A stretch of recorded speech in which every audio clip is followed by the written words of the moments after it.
Okay, so moving on, let's talk about how we actually calculate these things. Just as a refresher, variance is the average of the squared differences of scores from the sample mean. So take each individual score, subtract the mean, square it. You do this for every participant, you get the sum of squares. Okay. And then later on, we're going to divide that by something known as the degrees of freedom, which we talked about only briefly. So here are the actual formulas behind the ANOVA. Sometimes we'll get this last one here, the total, but we really only need these two, the between versus the within. Right? There's our actual F ratio. So like I talked about, the logic behind an ANOVA is that you're partitioning variance into the top and the bottom of the F ratio. So that's what we have here, the between versus the within, divided by the within. Remember, the between is going to reflect extraneous variables and possibly our manipulation, possibly population differences, and within is only going to reflect extraneous variables. So again, the logic is that if this comes out as a high number, that would suggest there's variance from an effect, not just variance from extraneous variables. Okay. So because these numbers actually differ, we also have to divide by the degrees of freedom. We'll get to that actually. But for now, let's talk about these things. So the way you're going to get, well, actually, let's start with the total. So we'll kind of go through all of them, and kind of back and forth. So the total is going to be each person's score minus the grand mean. Okay, so look at here. That's what this fancy looking formula means. Just take each person's score across all the groups, all the conditions, subtract it from, subtract the grand mean. What do we mean by grand mean? Well, we just mean the mean of all the scores in the study. So if you add all the scores in the study up and then get the mean of those, just take that from each individual score. And then you're going to square it. Okay. And by the way, you're going to square each individual one before adding them up, not after. If you did it after, it would come out to 0, actually. Okay, so that's our total variance, and that's just going to be the total amount of variance, total sum of squares within the experiment, within all the conditions, and between all the conditions.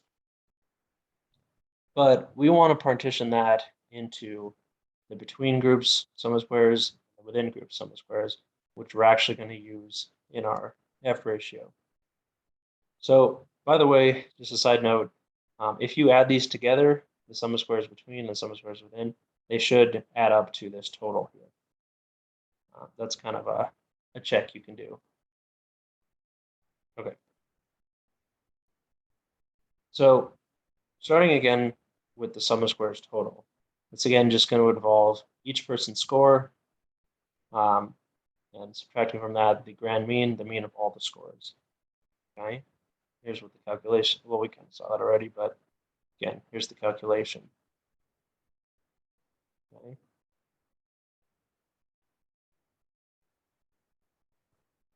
And yeah, again, this is just total variability, all the variability within all the conditions and between the conditions as well. Okay. But what we're mainly concerned with is, again, these two sources of variance, or rather splitting the total variance into these two sources. Again, the between groups variance and the within groups variance. So let's look at those. Between groups variance is relatively straightforward. You're just going to take the mean of each condition, not the mean of each subject, but the mean of each condition, and subtract the grand mean from that. Okay, well, let me say that again. Take the mean of, say, the high condition, subtract the grand mean, square it, then do the same for the medium and the low conditions. Okay, then add those numbers together. By the way, here's what that actually looks like. So it'd be taking this yellow bar here, subtract from that the grand mean, this black bar here, square it, then do the same for the orange bar, subtract this number from this, square it, take this number, subtract this, and then square it. Then add all that together. That's going to give you between groups variance. Okay. Okay. So that's the between groups variance. What about within groups variance? That's again the same thing we just talked about. I have so much repetition in these slides, but that's your between groups variance again. And just to clarify, this is the mean of each condition, not the mean of, not participant 1, participant 2, or anything like that. So the mean of each condition we just looked at with those bars. Okay. So one thing to keep in mind is that we don't just divide the sum of squares between by the sum of squares within. We also have to factor in the number of observations that is being used to formulate that number. So obviously we're going to have more conditions than we are participants, right? Like going back to this example here. Here's my example. We obviously have more conditions than we have people. So we're going to divide that by the degrees of freedom, which is just going to be k minus 1, k being the number of conditions or number of groups for that. Okay, so again, number of conditions minus 1, that's our degrees of freedom. We're going to divide this number by that, by k minus 1. Okay.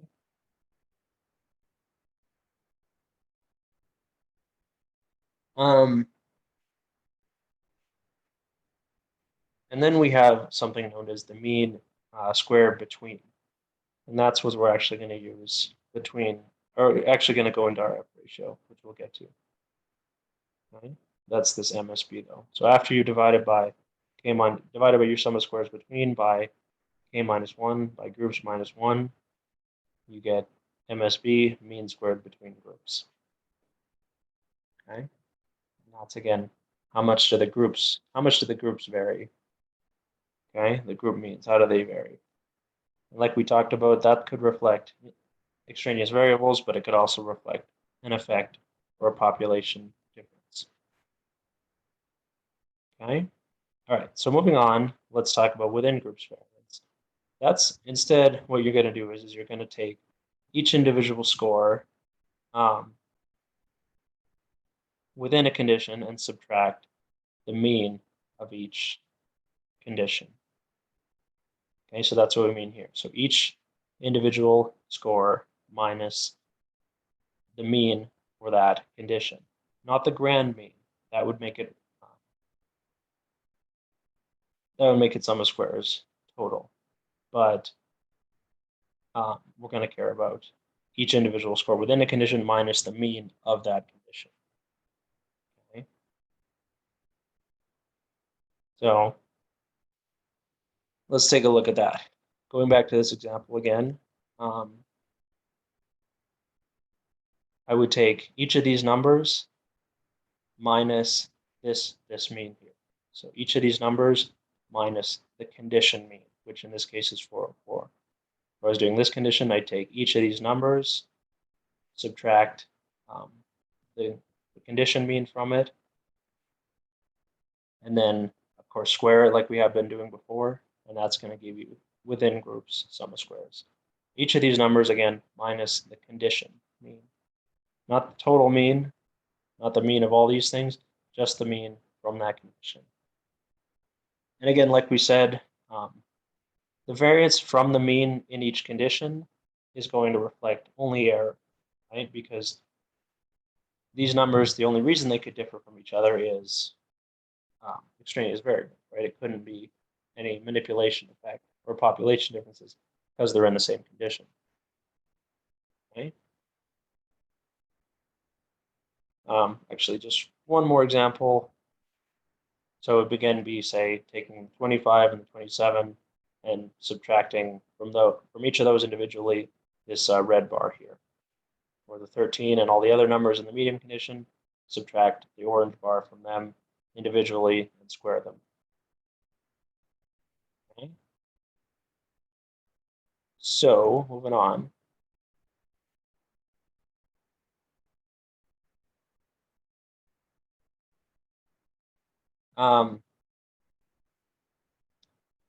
That's our within group sum of squares. Okay.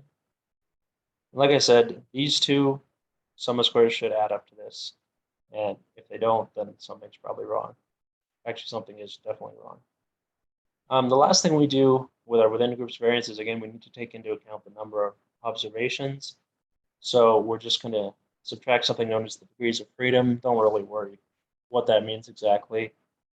It's not super important for our purposes, but it's just going to be n minus k.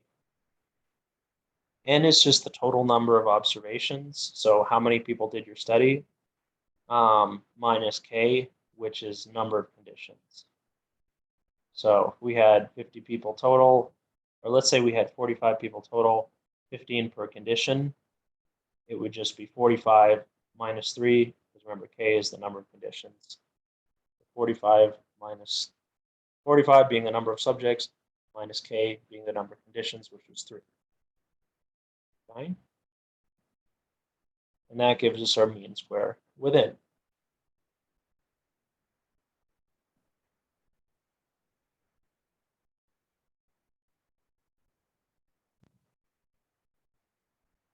Yeah, it's already, but again, sample size minus number of groups.